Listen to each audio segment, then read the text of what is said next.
Hey, was für ein Privileg. Vielleicht, wenn du denkst, was machen die da genau? Wir lieben Jesus. Versteht ihr?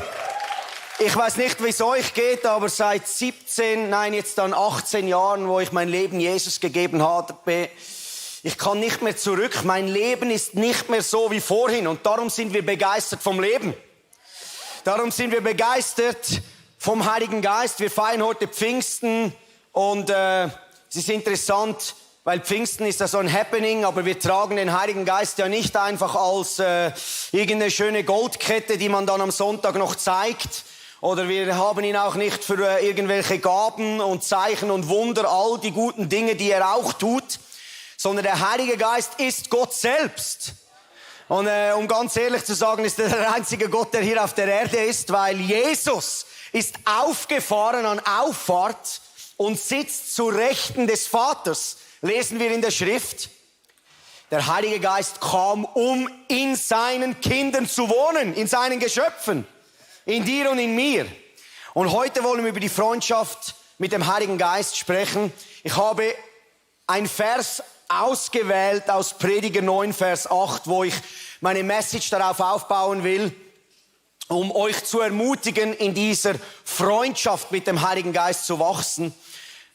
Prediger 9, 8 heißt, lass deine Kleider alle Zeit weiß sein und lass das Öl nicht fehlen auf deinem Haupt. In der Amplified, ich habe es auch noch in Englisch mitgebracht, steht es noch ein bisschen schöner. Let your clothes always be white with purity. And do not let the oil of gladness lacking on your head. Amen. Was heißt das? Viele Leute, wenn ich mit ihnen spreche, sagen, hey Dom, wie kann ich mit dem Heiligen Geist unterwegs sein? Wie kann ich mehr mit dem Heiligen Geist unterwegs sein, ihn besser hören und mein Leben auf ihn gründen als meinen besten Freund? Und dieser Vers wird uns helfen, uns zu positionieren, in den Heiligen Geist in unserem täglichen Leben besser wahrzunehmen. Wie gesagt, in erster Linie wollen wir den Heiligen Geist nicht, damit wir prophezeien können, damit wir Worte der Erkenntnis haben, damit wir Menschen die Hände auflegen und sie gesund werden, damit wir Zeichen und Wunder sehen. Das ist alles gut und wir sollen danach trachten und es wird uns folgen, aber der Ursprung ist ein anderer. Der Ursprung, dass der Heilige Geist in unserem Leben aktiv ist, damit Jesus groß gemacht wird durch unser Leben. Und das hat nicht nur mit unseren Werken zu tun. In Galater 5, 25 lesen wir, wenn wir jetzt durch den Heiligen Geist Leben haben, dann sollten wir auch alle Bereiche unseres Lebens von ihm bestimmen lassen. Alle Bereiche.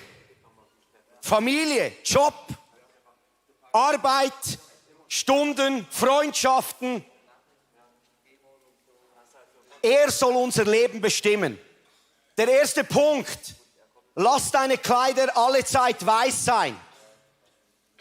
Versteht ihr? Was heißt das?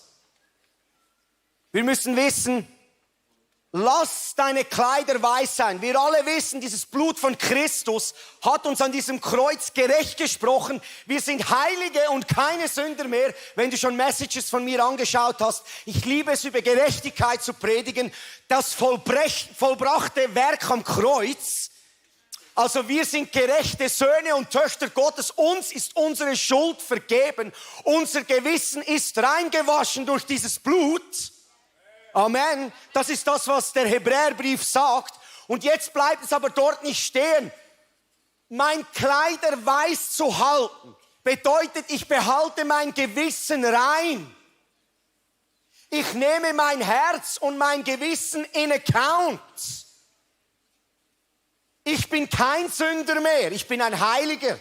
Und wenn etwas durch mein Herz durchgeht, das nicht dem Wesen von Jesus entspricht, darf ich es gerne ans Licht bringen und sage, Vater, das gehört nicht zu mir. Wir lassen es nicht einfach durchgehen. Versteht ihr, warum? Weil wenn unser Gewissen abstumpft, weil die Welt sagt dies und das und jenes und unser Herz wird stumpf, unser Gewissen wird stumpf und dann wird es sehr, sehr schwierig, diesen Heiligen Geist wahrzunehmen. Wir wollen unser Herz nicht abstumpfen lassen. Wir wollen unser Herz immer wieder an dieses Kreuz halten und sagen, behalt unser Gewissen rein. Wisst ihr warum? Weil die Welt braucht es. Ihr habt die letzten Tage gesehen. Wir können nicht ein postevangelikales Theologiestudium machen, eine liberale Theologie. Alles geht. Tut mir leid, liebe Freunde, das liegt nicht im Sinne des Heiligen Geistes. Der Heilige Geist ist der Geist der Wahrheit und er führt uns in alle Wahrheit. Liebe Freunde, und wenn Matthäus 19, Jesus sagt, der Vater hat geschaffen Mann und Frau, dann ist es die Wahrheit.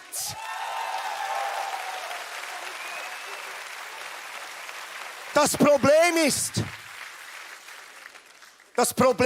dass wir den Geist dahinter nicht sehen. Es geht nicht um Menschen. Der Vater liebt jeden Mensch auf dieser Erde bedingungslos. Es geht um den Geist dahinter, der unsere Geschöpfe, so wie sie der Vater geschaffen hat, als Mann und Frau, pervertieren will. Dass sie nicht mehr so aussehen, wie er sie geschaffen hat. Und das lassen wir nicht zu. Weil wir folgen der Wahrheit.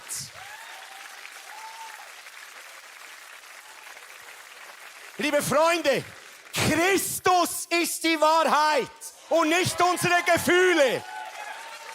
Er sagt, was wahr ist und nicht liberale Theologen. Wir folgen Christus.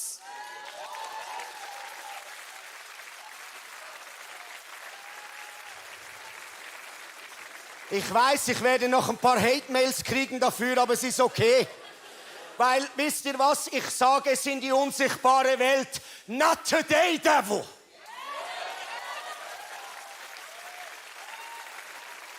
Ich und mein Haus machen nicht mit, wir folgen Christus. Halleluja!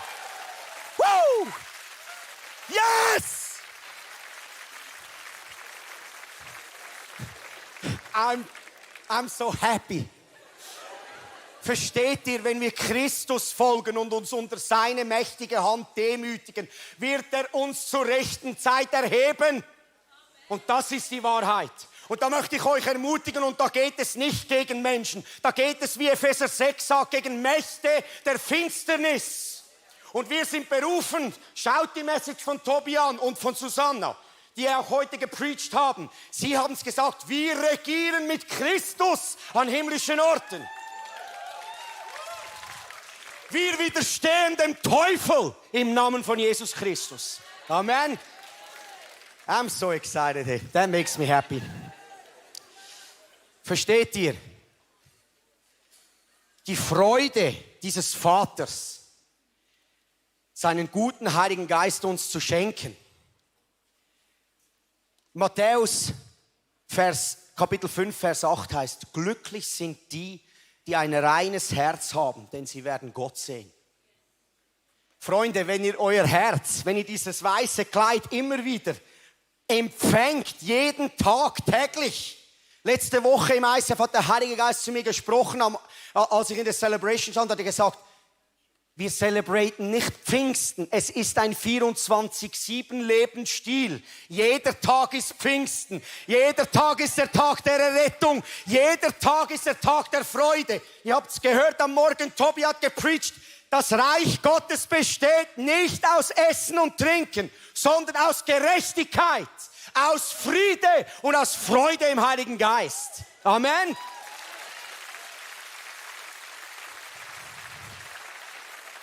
Und ich ermutige euch, behaltet euer Herz rein. Behaltet es in diesem Angesicht von diesem Gott. Ihr werdet Gott sehen in euren täglichen Aufgaben. Und dann und lasst das Öl nicht fehlen auf deinem Haupt. Ja, was heißt das? Das Öl ist dieses Zeichen des Heiligen Geistes. Und ich muss euch etwas sagen. Dieser Heilige Geist, der in uns wohnt, der mit uns durch dieses Leben gehen will, ist Gott selber. Ist nicht ein Beigemüse. Hananias und Sapphira haben gegen den Heiligen Geist gesündigt in der Apostelgeschichte. Und die Apostel haben gesagt, ihr habt nicht gegen Menschen gesündigt, ihr habt gegen Gott gesündigt. Er ist Gott. Er ist essentiell wichtig in unserem Leben. Und als ich in dieser Vorbereitung auf diese Message war, ist mir nochmal bewusst worden, er wünscht sich, liebevoll und mit Ehre angesprochen zu werden in unserem täglichen Leben. Wie sieht das aus? Jeden Morgen stehe ich auf. Guten Morgen, wunderbarer Heiliger Geist. Danke für diesen neuen Tag. Danke für einen Tag der Freiheit, für einen Tag des Friedens, für einen Tag der Hoffnung. Danke, dass ich heute einen Unterschied machen kann, dort, wo du mich hingestellt hast. Einen sogenannten Friedensbotschafter. Schaut nur, wie schön die Füße sind von dem, der die gute Botschaft über den Berg bringt. Christus regiert. Dieser Heilige Geist liebt es, in unserem Herzen etwas zu bewirken, wenn wir ihn liebevoll und mit Ehre ansprechen. Ganz persönlich. Ich habe eine Story mitgebracht von meiner Tochter. Die hat mir das wieder aufgezeigt und gelernt. Zoe ist 10 Jahre alt. Und vor etwa einem Monat sitzen wir am Tisch. Und das war Mittagessen, wir haben normal gesprochen. Und plötzlich sagt sie zu mir, Papa, ich muss dir etwas sagen. Und ich sage, ja, was ist los? Wir haben ganz normal über banale Sachen gesprochen, der Schule, wie geht's, was läuft. Dann sagt sie, weißt du, was ich mache, wenn ich am Morgen mit diesem Velo zur Schule fahre? Dann schaue ich in den Himmel hoch und dann sage ich zu Jesus, danke so viel mal, dass ich leben darf. Und dann sagt sie zu mir, es ist unglaublich, was für eine Freude in mein Herz kommt. Und sie beginnt an zu weinen und sie sagt, es ist eine Freude, die in meinem Herzen aufgeht. Versteht ihr? Ein 10-jähriges Mädchen. Das können wir alle. Das können wir alle. Ein 10-jähriges Mädchen erlebt diesen Heiligen Geist in einer einfachen Aussprache zu sagen, danke, dass ich leben darf. Und es ging mir etwas auf. Das ist genau der konträre Geist, den viele junge Menschen in dieser Zeit zu kämpfen haben. Dieser depressive, dieser antigöttliche, blasphemische Geist, dem wir die Schranken weisen wollen, wenn wir in unserem Leben unser Herz aufmachen, damit der Heilige Geist Wohnung nimmt und wir ihn ansprechen, lieblich ansprechen dürfen und ein 10-jähriges Mädchen seine Gegenwart erleben kann, dann können wir es auch. Amen.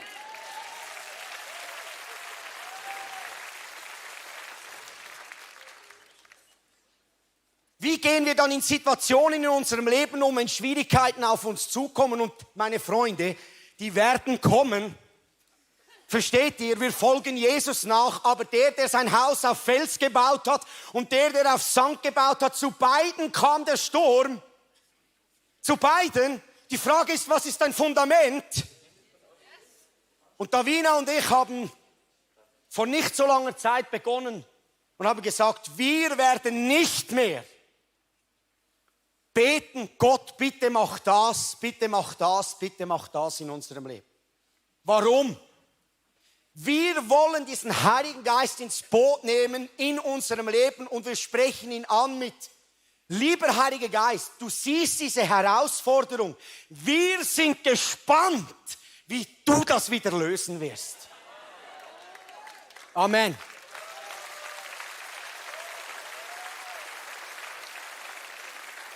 Lieber guter Heiliger Geist, ich bin gespannt, wie du das wieder lösen wirst. Weißt du, was du machst? Ich will es nicht selber tun. Ich gebe Verantwortung ab. Ich vertraue dem Vater durch seinen Geist, dass er mehr tun kann als ich. Weil wir würden es ja gerne selber machen. Es ist einfacher, dann wissen wir, was wir gemacht haben. Aber im Geist ist es eben, ich gebe meinen Rucksack ab und sage, ich bin so gespannt, Heiliger Geist, wie du das wieder lösen wirst. Und das ist ein Riesenschlüssel. Das ist ein Riesenschlüssel, weil wir alle haben Herausforderungen. Bei mir ganz persönlich, wir haben Herausforderungen in der Familie, in der Verwandtschaft. Das sind Spannungen, das sind Sachen, die nicht gut laufen. Aber wir sind nicht wie Leute, die keine Hoffnung haben. sondern wir haben eine lebendige Hoffnung. Wir setzen auf diesen Heiligen Geist und sprechen ihn an und sagen, das ist die Situation. Danke, dass du uns gerne hilfst. Und ich kann dir eins sagen, er hat mich noch nie im Stich gelassen. 18 Jahre, noch nie.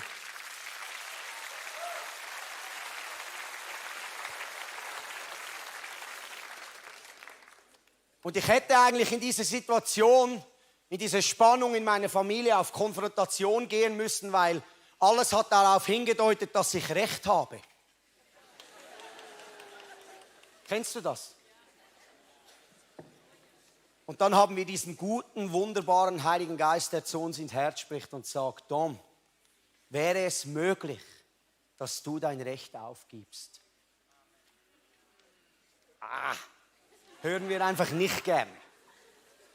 Aber ich sag dir, du glaubst nicht, was viel Segen daraus kommt, wenn wir auf seine Stimme hören. Und nicht das Schwert nehmen, um zu töten, sondern wenn Jesus schon an diesem Kreuz diese Ablehnung erlebt hat und durchgegangen ist, weil wir alle seine Freude waren, die vor ihm platziert wurde, fragt er uns, können wir auch ein bisschen Ablehnung erleben hier auf der Erde? Das ist die Frage.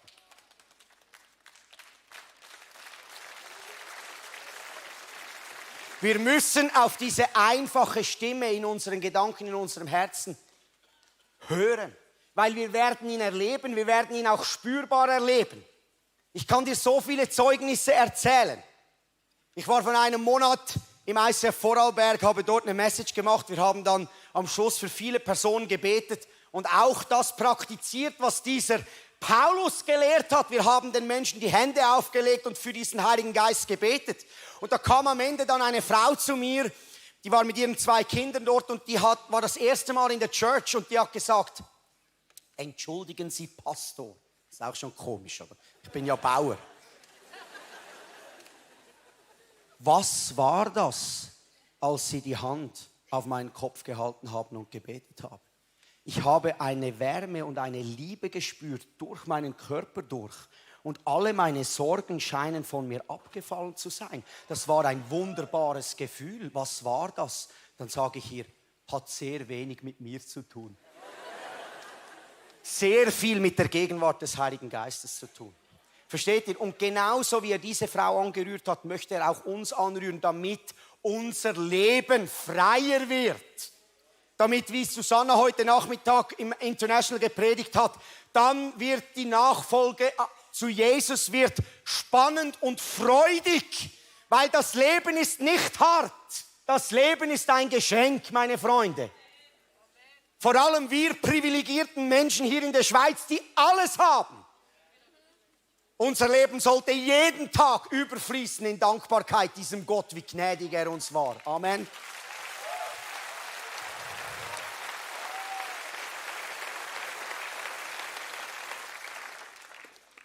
Vielleicht noch eine einfache Story. Versteht ihr, heute geht es mir darum, dass ihr versteht, der Heilige Geist ist ein einfacher Geist.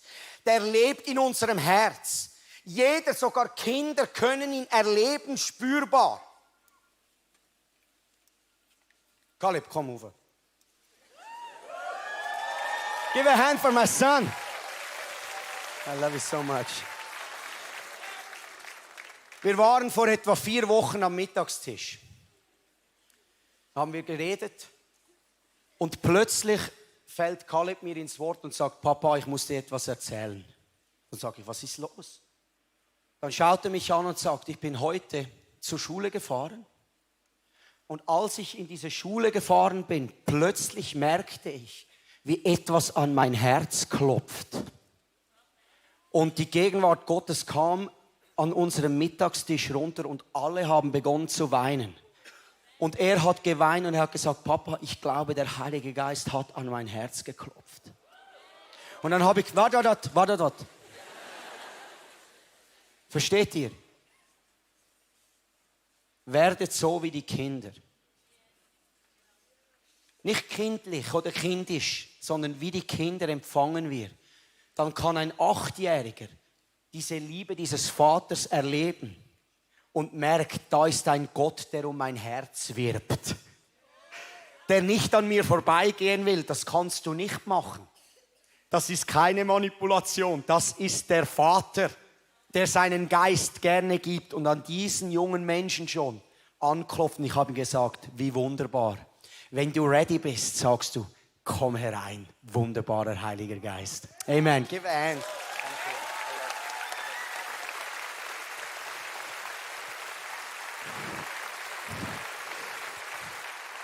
Warum mache ich diese Beispiele? Es ist im Einfachen, wo wir diesen Gott erleben.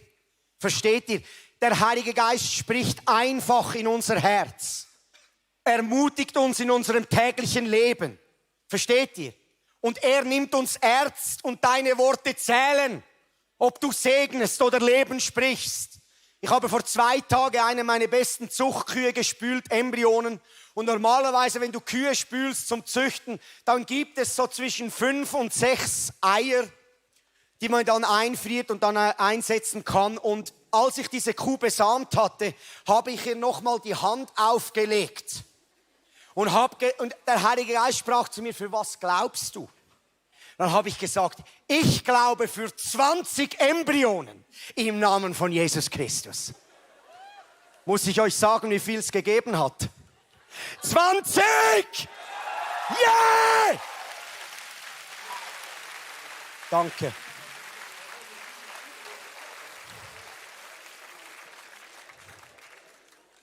Im Psalm 16, Vers 11, du wirst mir kundtun den Weg des Lebens, Fülle von Freuden ist vor deinem Angesicht, Lieblichkeit in deiner Rechten immer da.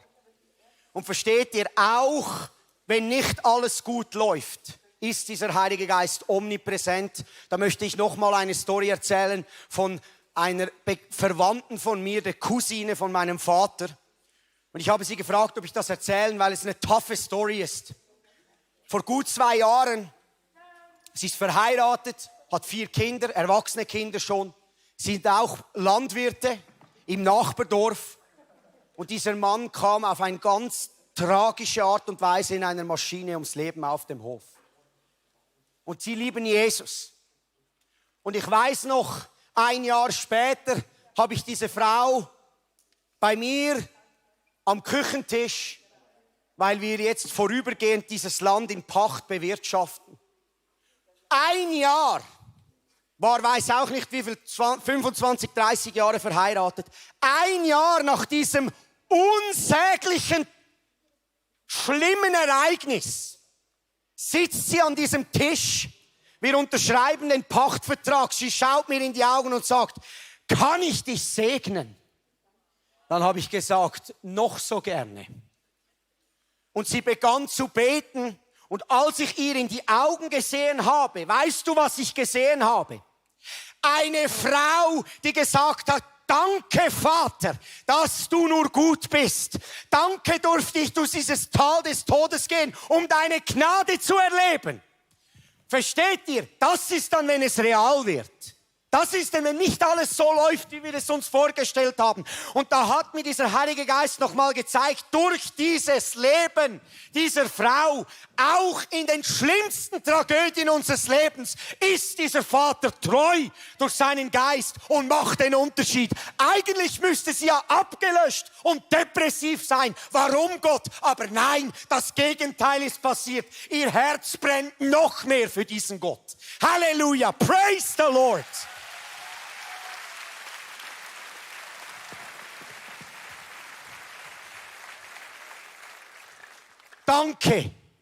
Danke für dieses Zeugnis, weil ich weiß nicht, was für Schwierigkeiten du durchgegangen bist oder noch durchgehen musst.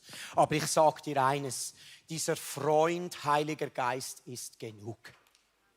Und er spricht einfach in unsere Herzen. Wir haben noch Zeit für eine Story.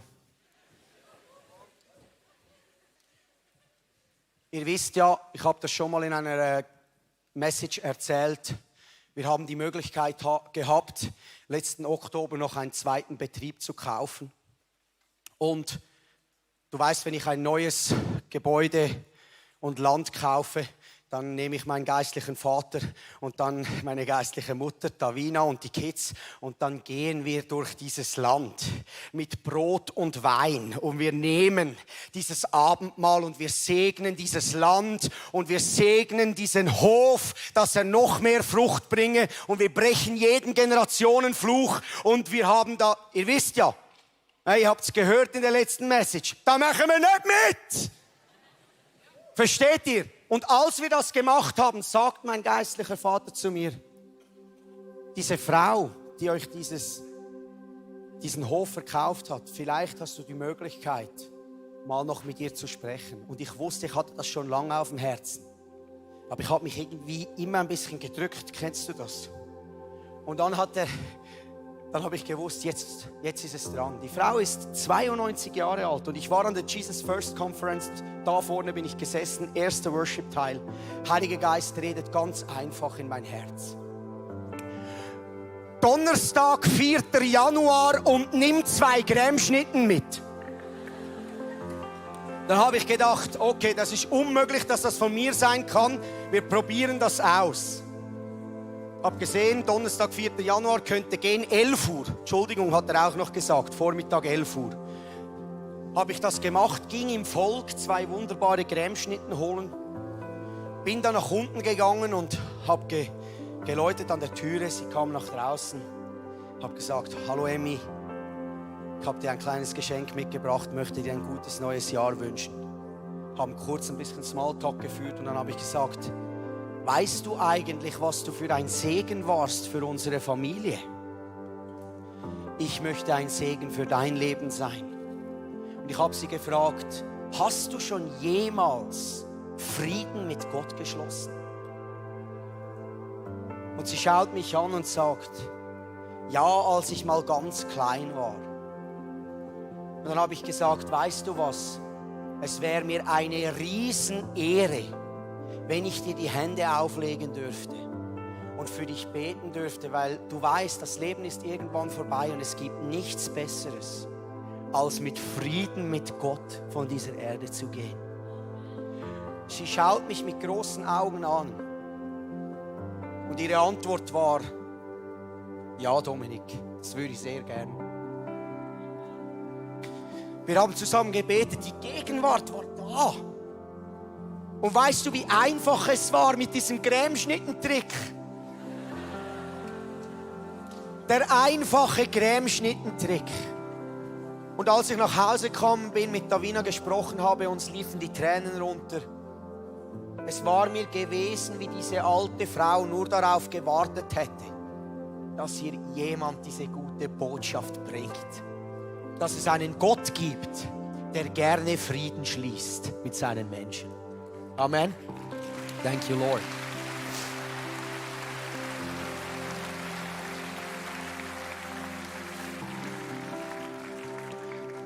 Warum habe ich alle diese Storys erzählt? Weil es ganz simpel und einfach ist, mit diesem Heiligen Geist unterwegs zu sein. Es braucht kein Theologiestudium, es braucht nicht irgendwie spezielle Vorkenntnisse. Das Einzige, was es braucht, ist ein ehrliches Herz, das sagt, bitte führ mich, Heiliger Geist. Hilf mir in all meinen Belangen. Schieb ihm die Verantwortung zu in deinen Problemen. Sag, ich bin gespannt, Heiliger Geist, wie du das wieder löst. Wir wollen auf ihn vertrauen und nicht auf unsere eigene Stärke. Und wir haben eigentlich gedacht, wir machen heute so einen Aufruf und alle kommen nach vorne und wir beten für alle. Es sind einfach zu viele Leute da. Aber es ist egal, der Heilige Geist wird etwas tun. Weil wir haben diesen Vers, wir wollen unsere Kleider weiß behalten in unserem Herz. Nicht Werke, wir sind gerecht gesprochen, aber wir wollen unser Gewissen nicht abstumpfen lassen. Weil die Welt sagt, Römer 12, Vers 2, passt euch nicht den Umständen dieser Welt an, sondern erneuert eure Gedanken hin zu der Wahrheit. Vielleicht bist du heute da und du merkst, ich möchte ein Gebet, dieses Herz an dieses Kreuz legen, damit dein Gewissen gereinigt wird von aller Schuld. Weißt du, wie schön es ist, mit einem reinen Gewissen jeden Abend einzuschlafen? Oh, sneaky clean. Hey, jeden Tag im Frieden einzuschlafen. Diese Kämpfe nicht mehr kämpfen müssen, sondern auf dieses Blut, dieses Christus vertrauen. Das ist ein Geschenk. Und vielleicht ist es für dich da zu sagen, Heiliger Geist, nimm diesen Platz ein. Er will der erste Platz. Der erste Platz in meinem Herzen. Ein Freund, der näher ist als ein Bruder.